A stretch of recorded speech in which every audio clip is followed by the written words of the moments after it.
그래서 하나님 앞에 선 사람들은 사람의 이 시선의 경계를 전부 다 뛰어넘은 사람들.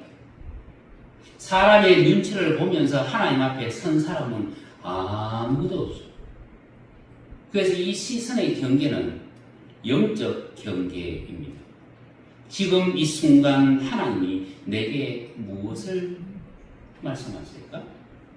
하나님이 지금 나에게 무엇을 요구하실까?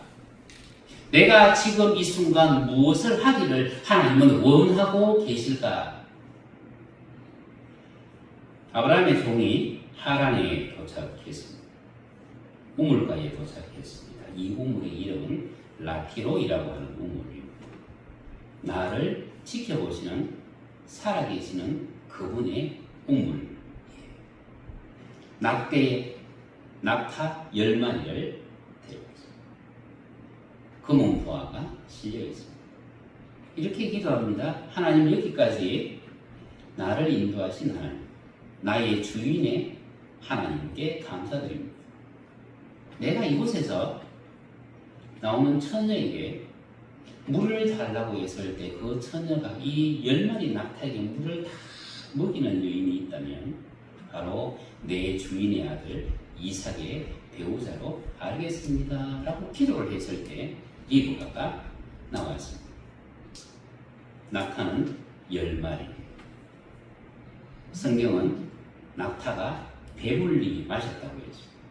낙타 한 마리가 80리터의 물을 마십니다. 10마리는 800리터라고 제가 말씀드렸습니다. 물동이 하나는 10리터입니다. 한 마리를 배불리 먹으려면 물동이 10번을 날라야 합니다. 10마리 낙타를 배불리려면 80번을 날라야 합니다. 그 80번을 나를 동안 저는요, 다른 사람들은 안 나온 줄 알아서 지금까지. 다른 여인들은 그곳에 안 나온 줄 알아서. 경쟁자가 없는 줄 알아서. 근데 하나님 뭐라고 말씀하시느냐면 아무도 거기에 시선을 두지 않았다.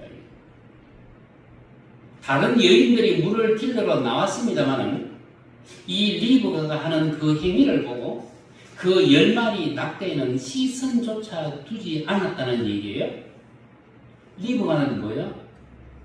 다른 사람들은 자기 물만 떠서 지금 하고 있는데 지금 리브가는 그 저녁 가족들이 밥을 해야 될 그 시간에 낙타들 물을 지금 계속해서 떠오르고 있습니다. 시선의 경계를 넘어섰다는 얘기예요. 결국 이 리브가는 어떻게 됩니까? 자기가 먹인 그 낙타를 타고 자기의 신랑을 만나는 거예요. 하나님을 만나는 데 있어서 최고의 방임은 뭐냐면 제가 생각이라고 그랬고 시선이라고 말씀드렸어요. 사람들이 나를 어떻게 볼까? 지금 가족들을 위한 저녁을 해야 될 시간이에요. 지금 눈앞에는 생전 처음 보는 사람이 나타나 있습니다. 낙타를 10마리나 지금 데리고 왔습니다. 다른 처녀들은 다 물을 떠서 자기 집으로 돌아갑니다. 그런데 나는 지금 80번을 지금 물을 떠주고 있습니다. 딴 사람들이 나를 봤을 때 정상적인 시선으로 나를 보고 있습니다. 저 사람들은 나를 어떻게 생각할까? 라고 생각해버리면 이 80번의 물동이를 옮길 수가 없습니다. 누가복음 4장 25절에 보면 성경은 이렇게 기록합니다.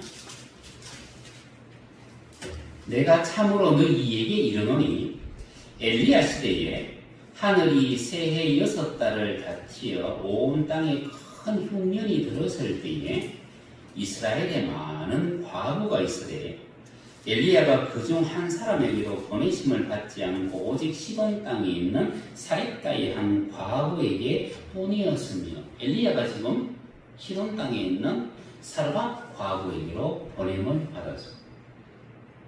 성경에 기록된 것처럼 이스라엘에 많은 과부들이 있습니다. 그런데 하나님이 시돈 땅에 있는 사렙다 과거에 기록을 했습니다. 구약 성경은 사르밧이라고 기록을 했고 신약 성경은 사렙다라고 했는데 이것은 구약은 히브리적 표현이고 신약은 헬라의 표현이기 때문입니다. 여러분 사르밧이라고 하는 말의 원래의 뜻은 뭐냐? 염색에 대해서 색깔을 바꾼다는 뜻이에요. 염색에 대해서 색깔을 바꾼다. 다시 말하면 색깔의 경계를 넘어선다는 얘기예요. 여러분 지금 엘리야는 어떤 사람입니까? 바알과 지금 전쟁을 하는 사람입니다. 바알과 전쟁을 하고 있는데 지금 엘리야가 싸워야 될 그 바알의 이 땅의 우두머리는 누구냐면 아합이에요. 아합의 부인은 이세벨이에요. 이세벨의 아버지는 시돈의 왕이에요. 그 왕의 이름은 엣바알이에요. 엣바알이라는 얘기는 바알과 함께 하는 자예요. 여러분 내가 지금 바알을 섬기고 있는 아합과 경계를 해야 되고 대항을 해야 되는데 하나님이 나를 어디로 보내신다고요? 시돈 땅으로 보냅니다. 그 시돈은 이세벨의 고향이에요. 근데 지금 중요한 것은 이 사르밧에 있는 과거예요. 나는 지금 혼자 있는 사람이잖아요. 근데 지금 우리 집을 방문하는 그 사람이 지금 누구예요? 이스라엘 사람이에요. 그 사람은 바로 엣바알의 딸 이세벨의 남편과 지금 대항하고 있는 하나님의 사람이에요. 나는 저 사람을 우리 집으로 맞아들여서 우리 집에서 숙식을 제공하는 그 순간에 나는 우리의 왕 엣바알로부터 나는 죽임을 당할 수가 있습니다. 여러분 종교적인 전쟁이라고 하는 것은 영적 전쟁이라고 하는 것은 언제든지 사람을 죽일 수 있습니다. 그래서 종교 전쟁이 굉장히 무섭습니다. 종교 전쟁은 이념 전쟁이기 때문입니다. 여러분 사르밧 과거의 입장에서 여러분 생각을 한번 해보십시오. 지금 내가 머물고 있는 이 땅이 시돈 땅이에요. 이 땅의 왕이 바알을 섬기고 있습니다. 그런데 내가 지금 색깔을 바꿔야 돼요. 바알을 섬기던 내가 하나님을 섬기는 사람으로 방향을 바꿔야 됩니다. 그것도 엄밀하게 바꾸면 괜찮겠는데 바알을 대항하는 선지자 엘리야를 내 집으로 데리고 들어와서 나는 그에게 숙식을 제공해야 돼요. 여러분 이것이 얼마나 큰 문제입니까? 얼마나 큰 문제. 목숨을 내어놓는 문제예요. 사람들의 시선을 아랑곳하지 않고 나는 그를 모시고 들어와야 되고 그에게 내가 할 도리를 다 해야만 되는 목숨이 왔다 갔다 하는 지금 그 일이에요. 여러분 시선의 경계를 넘어서서 엘리야를 집안으로 데리고 들어왔을 때 또 하나의 과제가 있습니다. 뭐예요? 먹을 것을 달라고 얘기를 합니다. 마지막으로 남아있는 기름 한 큰과 밀가루 한 큰과 기름 조금이에요. 여러분 환경의 경계가 다시 몰아집니다. 여러분 기적이라고 하는 것은 경계를 넘어섰을 때 우리에게 주어져요. 경계를 넘어섰을 때 하나님께서 부름을 했던 사람들, 하나님의 부름을 받았던 사람들 중에 이 경계를 넘지 않는 사람은 한 사람도 없었어요. 우리 주 예수 그리스도께서 여리고를 지나갔습니다. 삭개오를 만났습니다. 주님이 삭개오의 집에 들어가려고 했을 때 사람들이 수군거립니다. 어떻게 주님이 죄인의 집에 들어갈 수 있단 말인가? 사람들의 시선을 아랑곳하지 않고 주님은 삭개오의 집으로 들어갔습니다. 삭개오는 뽕나무에 올라갔습니다. 여러분 뽕나무는 자기가 가지고 있는 선풀이라는 얘기예요. 내가 뽕나무 위에 올라갔다는 얘기는 내가 키가 작다는 얘기예요. 두 번째는 나는 많은 상처를 가지고 있습니다.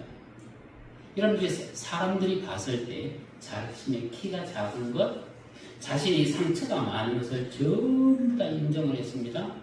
그리고 주님이 집에 들어왔을 때 그는 고백을 합니다. 주님, 내 소유의 절반을 가난한 사람들을 위하여 나누어 주겠습니다.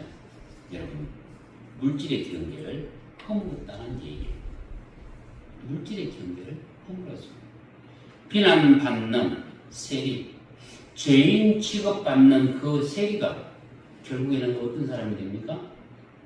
여리고의 유명한 랍비 요하난의 아버지가 됩니다. 여러분, 주님이 그 집을 방문하지 아니했다면 이는 여전히 세리장으로서 죄인 취급받으면서 살았을 거예요. 그런데 그가 주님을 영접했고 주님이 그 집에 들어갔을 때에 본인의 그 물질의 경계를 열었을 때에 그 아들은 여리고의 랍비가 되어졌습니다. 여러분, 우리는 주 예수 그리스도를 따라가는 사람들입니다. 여러분, 주 예수 그리스도를 따라가는 사람들은 무엇과 같은 사람이냐면 여러분들이 금을 찾는 광부라고 여러분 생각을 해보세요. 내가 지금 금강 밑으로 들어갔습니다. 여러분, 어느 쪽을 파야 되겠습니까? 어느 쪽을 파야 되겠습니까?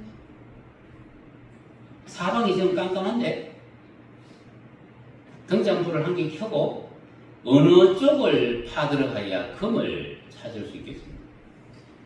많은 금을 찾겠습니다. 금을 캐는 사람들은요, 금맥을 따라간다 그래요. 고속도로를 달리면서 우리가 만나는 그 터널은 일직선이에요. 몇 개 터널 말고는 입구 들어가면서부터 저 출구가 보입니다. 그죠?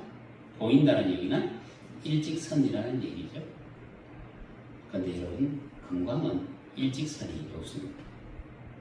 마치 길에 떨어진 새끼줄이 밟히고 터지고 꼬인 것처럼 동서남북으로 휘어져 있습니다.